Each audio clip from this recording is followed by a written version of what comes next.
What is going on, everyone? My name is Jared, and we are talking about today the iPhone 10, first of all, plus iOS 12. So I didn't do any video on iOS 12 Beta 1. That did come out right after WWDC on June 4th.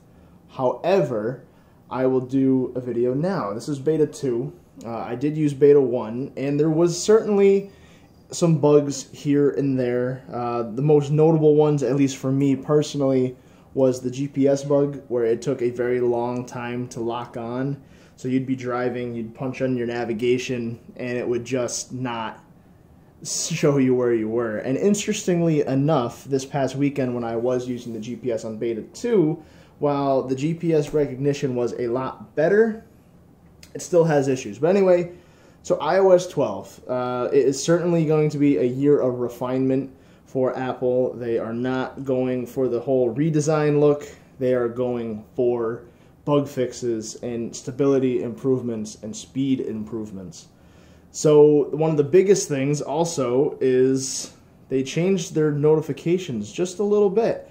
So as you can see here, we have stacked notifications. So I can press on them, show less, tap, show more. It'll group them by app. So I have my Nest thing going on, Amazon Auto Sleep, and of course you can 3D touch and get rid of them just like that. If you press on that, they all go away, and of course if you 3D touch on the top X, you can hit clear all. A lot of things obviously have changed just a bit with notifications. That's the one thing I do like the most, actually, because before you would just have list after list after list of notifications. And this time you still get a bunch of them, but you certainly get a much more manageable group, especially with the grouped notifications. So the X on Notification Center, so there's a lot of little UI designs, like this got bigger from Beta 1 to Beta 2. Overall, there's speed improvements. I mean, the whole OS is said to be, I think, 10 or 15% faster. Animations got sped up. And really, there was nothing else holding the iPhone back, especially the iPhone 10 with such a powerful chip inside of it, other than the actual lag in animations. I haven't noticed much difference in a lot of different day-to-day things. Messages are basically the same. You, of course, have new little tips and tidbits in the app as far as marking up your photos. You can do Animoji right from there. You have also a couple new Animojis. Of course, you got to have new ones in the new update. Got a ghost. And it obviously puts it right on your head versus just having the talking head. So I guess that's kind of neat. Koala bear, and the tiger was from the last one, or the lion. The tiger's from the last one. And you also, of course, you got to have something new, kind of like AR emoji in Samsung's world. You have me emoji. Basically the same thing. You create a virtual representation of yourself, and you can use it for different things, talking, sending photos, and things of that nature. Outside of that, you also have their digital health sort of suite now, so you can check screen time. But, oh, there it is. It came up today. How about that? So it gives you a breakdown on how long you were on each app, how long you should be. It also provides a lot of new features for parents to do screen time limiting. Say you don't want them on Snapchat all the time, you can limit that. But as you can see, most used, Facebook 15 minutes, messaging 3 minutes, pickups, average 13 per hour. You get 239 total pickups. You average once every 4 minutes. So there's a lot of cool statistics in here, and of course how many notifications you had and what notifications they were. And it will show by device. So of course if you have more than one device on iOS 12, it will show all of them. Give you a 7-day running average. I'm averaging 47% less than last week. Good for me. With on average in 7 days, Facebook being used for 2 hours and 15 minutes, and messaging coming up at 57. So I'm surprised. I actually usually watch a lot of YouTube, but yesterday this didn't show up, so I'm not sure. You can schedule downtime, and during downtime only you choose the apps that you choose will be available. and of course calls and texts will always be available.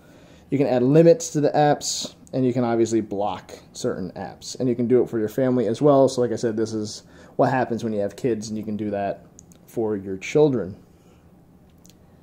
You of course have your battery health still going on with what your battery is like. Of course, this is a newer phone, so yep, we're at 100% maximum capacity. And of course, a lot of the little things in the settings menu, in your menus, changed a bit. The whole look of feel and some of different apps changed, voice memos being one of them.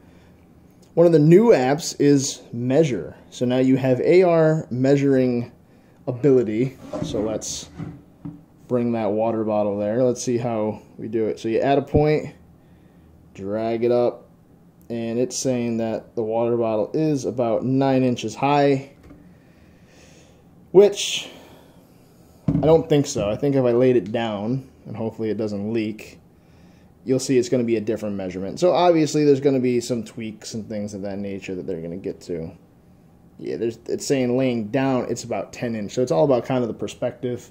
Would be cool if you're moving, like say measuring this table, or you know, a quick measurement if you don't have a tape measure on you. So there's that. Obviously with iOS 12 there became watchOS 5. So there is a lot of different things that are happening in watchOS. I won't get into them here, but one of the coolest things, which is kind of a throwback to the days of walkie-talkie, is now you have walkie-talkie apps on your watch. So you can have a quick little conversation with anybody else. You click it, you hold. So just like a walkie-talkie, you press and hold, you talk. After you let go, you can then receive. That'll be the one thing I say about that.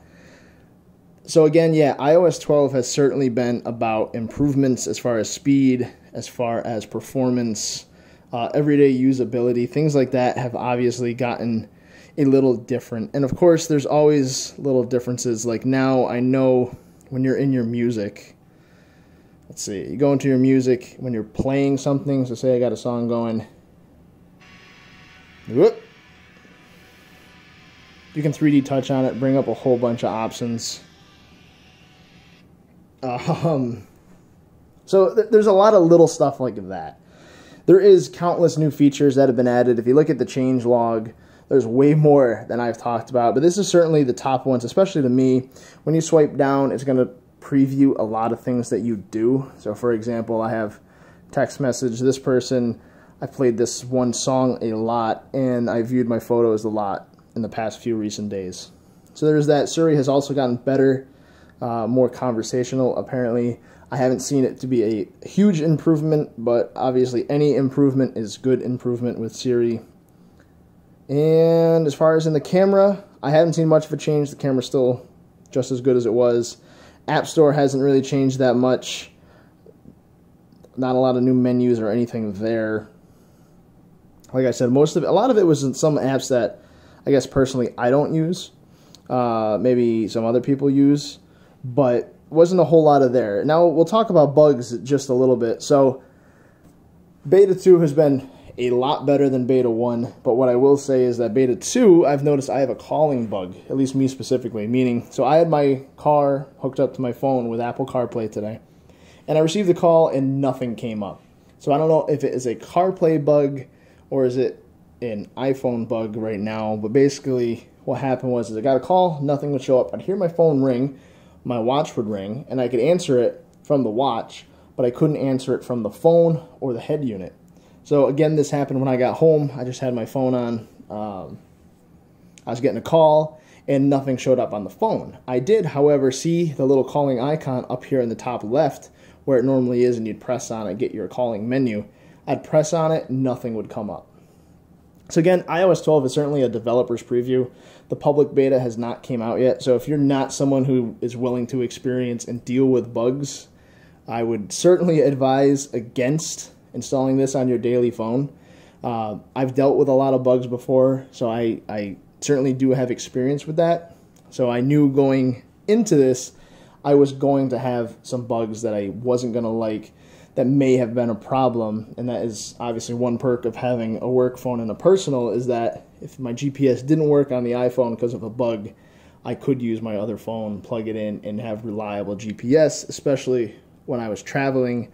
But the bugs I've seen haven't been so deal-breaking that, you know, I had to force restart the phone, or, you know, really thought that I had to revert back to iOS 11.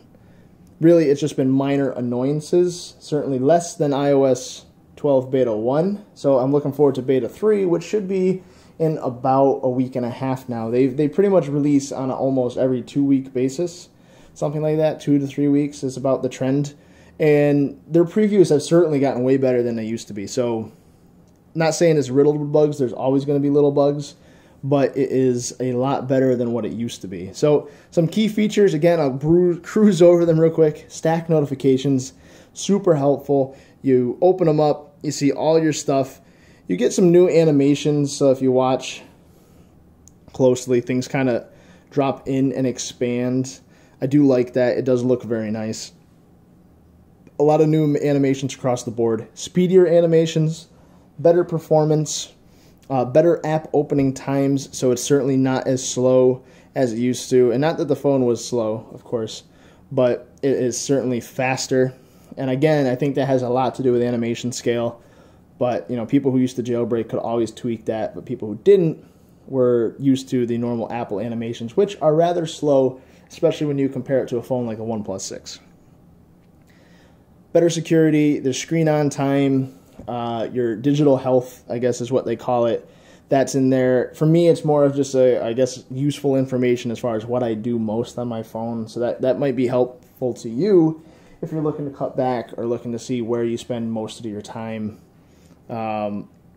Really, outside of that, for me personally, I haven't seen a ton of groundbreaking changes in iOS 12. And not that there was supposed to be. It is a, you know, for people in sports, this is a reforming year, right?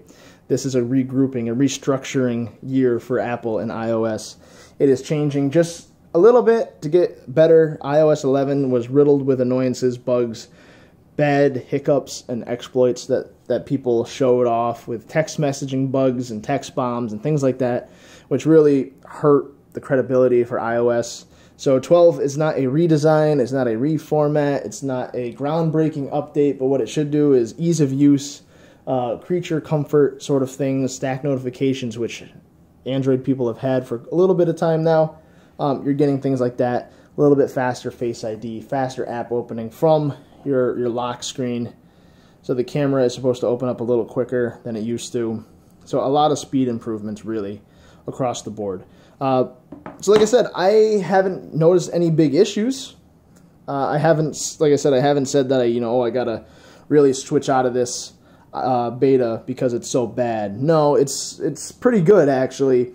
There is, for me, like GPS is a bad bug because I do end up using that a lot. The calling bug right now is more of an annoyance. I can still answer my calls if I got the watch on, but it's certainly for people who might not have it and obviously take a lot of calls, that's an issue. Again, a lot of times you can restart your phone, things like that get better. They work sometimes, they don't work others. That's the whole idea of beta.